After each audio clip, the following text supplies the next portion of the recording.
तर मित्रांनो, जय बाळूमामा. आपण आलोय बघा नंबर 5. बाळूमामा म्हणजे खैराचा हिंगोळ आणि हाकेला धावणारा देव म्हणजे बाळूमामा. आणि आपण आलोय मित्रांनो 5 नंबर बाग्यात आणि 5 नंबर बाग्याचे कारभारी मित्रांनो लक्काप्पा कारभारी आणि त्यांच्याशी आपण आज गप्पा मारणार आहे मित्रांनो. तर नमस्कार कारभारी. नमस्कार. तुमचं नाव सांगा संपूर्ण आधी. माझं नाव लकाप्पा बेवाप्पा दुर्दुंडे. बरं, आता तुम्ही बाळूमामा देवाकडं म्हणजे एक जगाचा मालक आहे बाळूमामा, आणि तुमचं आणि मामांचं कसं म्हणजे नातं कसं? मी आपला उगवत आलतो शेव्याला 15 दिवस. मग तसं सेवेत करत करत करत राहिलो 1-3 महिना. 3 महिन्या राहून तसंच मग निघा पहिला होती बकरी चिचगंडीला. पण चिचगंडीतनं मग आली तसंच बकरी आदमापूरला. आदमापूरला आल्यावर आदमापूरला बघा 8 दिवस प्रवास असते. 8 दिवस प्रवास करून आम्ही दड्डीला बकरी सोडून चाललेलो. मग पंचकमिटीनं अनेक महिनाभर थांबावं म्हणले. मग तसंच थांबलो. मग पुढचा माझ्या जोडीदार अनेक पोरगं होतं. मग ती काय जरा भर नाही म्हणताना ते थांबले. तसंच मग थोडं दिवस खांडच राखलो. मग एक 5-6 वर्ष खांड राखून मग घरी गेलो. वयाच्या किती वर्ष तुम्ही आलता? मी लय बारका होतो. म्हणजे एक 6 वर्ष 6-7 वर्ष पहिले 7-8 वर्ष बघा. एक 7-8 वर्ष. 7-8 वर्षाचा असताना आलता. मग 5 वर्ष परत 5 वर्ष जायचं यायचं असंच खांडच राखलो. एक खांड मालक झालो. ठाण मालक झाला. खांड मालक करत तसंच कारभार पण नंतर मिळाला. बर, खाण मालक झाला. खाण मालक झाल्यानंतर किती दिवसांनी तुम्ही कारभारी म्हणजे परत घरी गेला का? घरी गेलेला की मध्ये घरी गेलेला एक 7-8 वर्ष. 7 वर्ष घरी गेला. हो, घरी गेल्या. मग इकडे परत मामाकडे वाटचाल परत. मग काय कारभारी म्हणून पंचकमिटीनं बोलवून घेतली. मग आलो ह्याला होती बडगावला बकरी जरळी बडगाव. मग तिथून कारभारी चालू झालं. कारभारी झाला तिथून. होय. कारभारी म्हणजे आता कारभारी म्हणजे काय म्हणजे भार असतो म्हणजे काय करा असतं कारभारी? काय असेल ती सांभाळायचं इथलं. काय असो काय बी असो, काय मेंढकी म्हणा, काय शेतकरी म्हणा, काय कागाळ येतात, हे सगळं सांभाळायला लागतंय. आता तुम्ही कारभारी झाल्यापासून देवाचं चमत्कार किती झालं काय म्हणजे तुम्हाला कसं लक्षात आलं काय एखादं? ठीक आहे. हो, ढीग आहे त्याला काय हिज कागाळीचा एखादं काय ते येतोय तो मारतोय हे करतोय म्हणतोय. काय देवाला आपण सांगायचं देव मग चमत्कार करतोय, सकाळी राहतोय चमत्कार करतोय. काय येऊन बाबा चुकलंय इथनं पुढं असं काय करू नका म्हणून सांगतात. आम्ही हो म्हणत तसंच चालायचे. आज हे गाव पुढचं पुढं उद्या गाव तसं करत जायचं. एखाद्या वेळेस म्हणजे असं संकट आले आणि तिथं मामांचं नाव घेतलं तुम्ही की बाबा मामा ह्यातून काढ आता काय म्हणजे अडचणी आली ते अडचणी येतच राहतात. मामाला हाळी मारला तर मामा ते सगळं दूर करतोय. बरं, अनुभव काय एखादा की तुम्हाला बाबा इथं असं अडचण आली बाबा एखाद्या भागात, नाव घेऊ नका तुमचं, पण ह्या भागात अडचण आली ना असं झालं? तसं काय अडचण आम्हाला अजिबात नाही. कुठंच नाही अजून पत्र. बरं, म्हणजे मामाने अजून अडचण येऊन दिली? अजिबात नाही. अडचण कुठंच आलं नाही. मी मधुर इथं असल्यापासून अडचण अजिबात नाहीच. 5 वर्ष तुम्ही सेवा केली. 5 वर्षानंतर खांडमालक झाला. खांडमालक झाल्यानंतर एक कारभारी व्हायचा योग म्हणजे कसा, म्हणजे त्यानंतर तुम्ही डायरेक्ट कारभारी म्हणून बोलवून घेतलं का कसं? होय, कारभार म्हणून बोलवून घेतलं. कारभारी म्हणून बोलवून घेतलं. होय. बर, आता किती मेंढर असतील ती एकूण टोटल जर आपल्या बघी आता एक असतील की 4-4.5 हजार आहेत. 4.5 मेंढर आहेत. मग आता ते कसं नियोजन कसं असतं म्हणजे कुठला खांड म्हणजे प्रत्येकाला खांडाला वाटून दिलेली असते? आता ही अक्षर आहे ती निळा खांड, काय निळा कांड पिवळा कांड ती काय कलर आहेत त्या हिशोबाने ती मेंढकी त्या सेवा करतात जात्यात. काय लई अडचण वाटलं की कोणाला तर फोन करायचं, येतात मेंढकी सेवा करून त्यांचं त्याने जात्यात. तुमच्या आयुष्यात तुम्ही कारभारी म्हणून आहे, अनेक लोक आली असतील अशी बाबा ज्याला लईच अडचण आहे की बाबा म्हणजे त्याचं एक प्रकारे जीवन म्हणजे थोड्या दिवसात जीवन राहिले परंतु मामाकडे येऊन ते नीट होऊन गेला असं मेंढकी तशी मेंढकी ढीग आहेत. असा अनुभव एखादा माणूस आता इथं ते गव्याचा राम म्हणत्याला आहे बघा. तो ॲक्सिडेंट होऊन तो म्हणजे लास्ट स्टेजला होता तो. कुठं दवाखाने नाही काय नाही, सगळं फिरून आलेला. फिरून येताना तो जाताना असं वाटाण चालला की दारू पेल्या आणि माणसं कसं जातात तसं जायत होता. बर. आता येऊन तो 3 महिन्यात क्लिअर झालाय. आता क्लिअर कट झाला. क्लिअर कट झालाय. असे बरेच अनुभव असतील तुम्हाला. बरेच आहेत. एखादा असा प्रसंग म्हणजे आता ही एक सांगितलं तुम्ही, आणि आता तुम्ही किती वर्ष झालं कारभार आहे? मी आता आहे बघा 2016 पासून आहे. 2016 पासून. 16 पासून 4 आणि 4 8-9 वर्ष झालं कारभार होय, आहे. होय. म्हणजे आता अनेक लोक मेंढक म्हणतात की बाबा आम्ही इथं मेंढराकडे आहे, परंतु घरी असल्यावर जेवढं टेन्शन असतं बाबा घरच्याच ही येते, परंतु मेंढराकडे असल्यानंतर कुठलं टेन्शन येत नाही किंवा मामा कधी टेन्शन येऊन दिलं नाही आणि कामं आपोआप होती ती घरची. ते सगळं देवच करतोय हो. किती बी अडचण येऊन दे माणसाला, ती देवाता आला का नाही तर पोरं बिरं हे सगळे संघ मिळून त्याचं विसरून जाते. ते सगळं बरं. विसरून जाते. ओनली वन तिने सेवा करणे. सेवा कोण करेल त्याने मेवा खातोय. मामांचं आतापर्यंत मामाला लबाडी खोटी खपली नाही कधी? खोटं पण लबाडी खपली नाही. नाही म्हणजे काय वेळेस हिथं जो सेवा करेल, जशी सेवा करेल तशीच त्याचं फळ भेटते. होय होय. म्हणजे काय सांगतो याविषयी? म्हणजे हिथं जर धिंगाणा केला, भांडणं केली तर घरी जाऊन पण ती भांडणच करते. तो इथं कसं वागल तो तिच्या घरी तसंच वागणार. इथं भांडण केला घरी जाऊन भांडण करणार.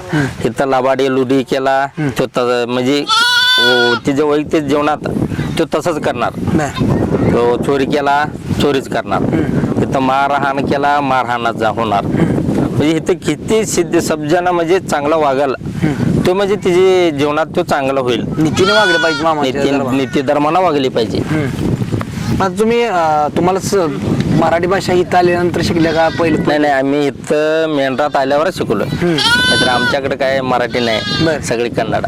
म्हणजे इकडे ह्या भागात आता तुम्ही महाराष्ट्रात जास्त हा भाग महाराष्ट्रात असतो का बाहेर असतो? ह्यो महाराष्ट्र आणि कर्नाटक बाउंड्रीवर असतोय. म्हणजे जास्त दोन्ही ह्याच्यावर केलो मराठीत बी जाते, केलो इकडे कर्नाटकात बी येतोय आणि महाराष्ट्रात बी जातो. कारभारी म्हटल्यानंतर एक जबाबदारी, एक तालुक्याचा आमदार जसा असतो तसं या बागेचा कारभारी तुम्ही. म्हणजे प्रत्येक गोष्टी जबाबदारी. अगदी मुलांना म्हणजे मेंढक्यांना चप्पल असू द्या, मेंढक्याला म्हणजे कुठली पण गोष्ट असू द्या, जी लागेल ती गोष्ट तुमच्या थ्रू म्हणजे तुमची एवढं बारकाईने लक्ष कसं असते तुमचं? नाही ती पोरं काय म्हणतात आली का नाही त्याच नाही गोंगडी म्हणा, त्यांचं आंघोळ साबण बिमणं हे सगळं असतं इथं देवापाशी. कोंगडी त्यांचं काय चप्पल तुटलं, गोळी भर नसलं, सगळं असतं. सगळं असतं. काय लई बाबा त्याला हे वाटलं तर कुठं जवळपास शेजारी कुठं तर असलं दवाखान्यात ते जाऊन टोचून आणणे, त्यात एक इंजेक्शनात त्यांचं काम होऊन जातंय. म्हणजे तुम्ही देव पाहिला कधी? दृष्टांत. दृष्टांत कधी पडले तुम्हाला? दृष्टांत पडतात तसं काय नाही. अडचण आम्हाला अडचण असं वाटलं का नाही कुठे बकरी बाबा ह्या दिशेला जायचं ह्या दिशेला जायचं, म्हणजे अडचण इकडे काय लई अडचण वाटलं का नाही बाबा ह्या दिवसात दृष्टांत देऊन ह्या दिशेला जा म्हणून देव सांगतोय. त्या हिशोबानं आम्ही तळ करत पुढं तळवी येतात, त्या हिशोबानं तळ करत जातो. तर म्हणजे कुठे जर अडचणीचा विषय असला तर मामा आधीच सावध करत? होय होय. सावध केले मामा. सावध केला का नाही त्या हिशोबानं त्या दृष्टिकोनावरनं बकरी फिरवायचं. तेच आता नियोजन कसं असतं बघायचं? आता इकडे या महाराष्ट्रात ह्याच्यात आहे इथं कसं नियोजन असते? म्हणजे लोक आपोआप चारा देतात? कसं चारा देतात? आपोआप चारा देतात. गावकरी येऊन या बाबा म्हणतात, त्या हिशोबानं आम्ही तिथं जातो. काय त्यांचं काय प्रसाद वगैरे असतात ते घालतात, सगळं ते होऊन जाते. आता लॉकडाऊनचा काळ होता, कोविडचा काळ होता, त्यावेळेस अनेक मेंढकं भरपूर, म्हणजे तिथं मेंढकं इतकं होतं की म्हणजे जास्त 4,500 लोक मेंढ राहते, पण मला वाटतं मेंढकंच 200-400 मेंढकं 400-500 मेंढकं असतात. तेव्हा मेंढकं नको म्हटलं तर बी मेंढरात यायची माणसं ते कोरोनाला भिवून. देवाकडे आले की देव बाबा आम्हाला तारतोय म्हणून नको बाबा म्हणलं तर बी आम्ही येणारच म्हणून. कोविड मध्ये म्हणजे काय कोविड झालेली पण इथं आली असतील, पण कधी मास्क नाही दिसला इथं? नाही मास्क बिस्कात तसलं काय नाही इथं, नुसतं सगळी बिन मास्कीची. बर. कुणाला असं नाही कोण नाही कोणाला बकऱ्यात म्हणजे अजिबात कोणाला कुठल्या बकऱ्यातच झालं नाही, देवळात बी झालं नाही बकऱ्यात बी झालं नाही. बर. देवाने सांगितलं की बाबा ज्यावेळेस सगळ्या देवाचे दरवाजे बंद होतील त्यावेळेस माझा बाळूधनकराचा झेंडा फडकत राहील म्हणजे खरं करून दाखवलं मामा. होय होय खरं करून दाखवलं ते. आतापर्यंत म्हणजे कोविडमध्ये भरपूर मेंढका यायचं कसं काय ह्या गोष्टी मामाविषयी काय सांगतात ह्या म्हणजे मामांजी बोलले ती मामाने करून दाखवलं आतापर्यंत. नाही, देव ते बागणूकच होता नाही जगातलं देवळ दग सगळी बंद काय होईल मग बाळूधनगरचा एकच घंटी वाजल म्हणून मग त्या हिशोबाने ते देवानं खरं करून दाखवला. बरं. अनेक लोकांच्या रानात मेंढरं बसली पण त्या शेतकऱ्यांचा अनुभव काय असतो बाबा पुढच्या वेळेस आता समजा ह्या रानात मेंढर बसली ती तर त्यावेळेस परत पुढच्या वेळेस आता मला ब्रह्मादादांचाच उदाहरण घ्या.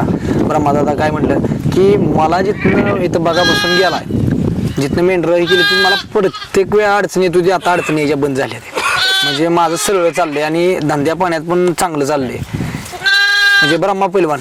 हा ज्यावेळेस लाईट गेली त्यावेळेस त्यांनी ते कशीच नाही तिने लाईट गेली त्या दिवशी अगोदर त्यांनी सांगितलेलं त्याचने लाईट जायत नाही म्हणले लाईट गेली त्यानंतर त्यांनी व्यवस्थित कार्यक्रम पार पाडले. ब्रह्मा पैलवान आहे की नाही चांगलं सहकार्य केला कातरण होऊन गेलं. जनरेटर आणले तिने रातोरात जनरेटर आणून सगळं व्यवस्थित पार पडले कातरण पार पडले. पाऊस लय उठला पावकोळे पाऊस उठून मग नंतर 3 वाजता आम्ही कार्यक्रम चालू केलं. सकाळी 6ला व्यवस्थित पार पडला. 6 वाजेपर्यंत झालं म्हणजे मामांचं काम अडलं नाही अजिबात. बहुत्याने पाऊस पडला कर तिथं पाऊस पडला नाही. आजूबाजूला सगळीकडे पाऊस पडला मित्रांनो परंतु तळाव नाही पाऊस पडला. तळावर अजिबात नाही पाऊस पडला. म्हणजे मामाच्या मेंढराचा कातरणीचा कार्यक्रम चालू होता. होय. लाईट गेली जवाऱ्यानं गेली. पण दादांनी जनरेटर आणला त्यामुळे कुठं अडचण नाही आला. म्हणजे प्रत्येकानं असा अनुभव शेतकरी सांगत असतात की माझा आज मी बाबा भुईमुग चाराय दिला किंवा काही ज्वारी किंवा मकाचं रान चाराय देते तेव्हा त्यांना अनुभव येतोय एक वेगळंच पीक वेगळंच फुलते. बरं येते देवांचं कसं आहे कोण भक्तीनं चार म्हणाल त्याला देवानं देतो डबल टिबल देत असतोय. मग काय जरा उगाच कुचक्यापणानं चारा जरा हान बाबा असं तसं माझं नुकसान होतंय असं म्हणलं की मग त्याचं जरा तेवढ्याच असतोय. म्हणजे त्याचं मामा नुकसान करत नाही पण त्याला पण तेवढं आहे तेवढं नशिबात आहे. हा तेवढं त्यांना मग भक्तीनं कोण चार म्हणाल बाबा माझं शेंगा आत्ता बघ ह्या भागात शेंगाला आहेत ह्या भागात शेंगाचे शेतकरी एक शेतकरी पा बिचारे आमच्यात सोड नका असं म्हणले नाही सगळं व्यवस्थित पार पडत येते. म्हणजे मामाची एक प्रकारे बुद्धी कुठनं तरी आणि दुसरी गोष्ट म्हणजे ज्यांच्या शेंगा खाल्ल्या त्यांना डबल झाल्या. डबल होणारच हे देवाचं वाक्य आहे. बरं जर देवाचं 1 रुपयाचं देवाला दिलं तर देव 10 रुपये देतो. आतापर्यंत देवानं उपकार कोणाला नाही ठेवले. उपकार अजिबात ठेवून घेत नाही. आम्ही आलोय आमच्यासाठी काय देवासाठी आलो नाही. आम्ही आलो तिथे आमच्या म्हणजे देवासाठी काय आलो नाही आमच्यासाठी आलोय म्हटल्यावर आम्हाला कुठल्या रूपानं देव आम्हाला सहकार्य करणारच. तर म्हणजे मामांकडे आल्यापासून तुम्हाला काय फायदा झाला. नाही बरेच फायदा झालाय. काय बरीच काय होती आता गरीब परिस्थितीनं ओरा देवानं काढला. मग घरची कसं होतं लई गरीब परिस्थिती होतं मग त्यातनं आम्ही सगळं व्यवस्थित करत सगळं व्यवस्थित करून मार्गी व्यवस्थित आहे आता सध्या. म्हणजे एक प्रकारे परिस्थिती नाजूक होती परंतु मामांची साथ मोठी होती. देवाची साथ होती. आज साथीनं आज तुमचं म्हणजे जरी तुम्ही मामाचा संसार इकडे थाटत असाल तर तिथं तुमचं मामा गागरीने पाणी भरलेलं भरत. होय. तर मित्रांनो बघा नंबर 5 आणि कारभाऱ्यांची मुलाखत घेण्यासाठी आलोय मित्रांनो. आणि कसं आहे की मामांनी आतापर्यंत मामांची ज्यांनी सेवा केली त्यांना अनुभव येत गेलं आणि मला वाटतं तुम्हाला पण कुठं अडचण येऊन दिली नाही देवानं. आणि आतापर्यंत कुठं म्हणजे कुठल्या गोष्टीची म्हणजे घरी तर अडचण काहीच नसणार आहे तुमची मला वाटतंय. असं घरचं काय तुम्हाला टेन्शन असतं का बाबा घरी आता हे असं करावं लागेल ते करावं लागेल त्यावेळी तुम्ही इथे येता घरचं काय नाही घरचं काय नाही टेन्शन नसतंय. घरचं सगळं आपाप होऊन जाते. बरं कोणाला तर काय लय अडचण वाटलं बाबा कोणाला तर फोन केला की ते काम होऊन जाते.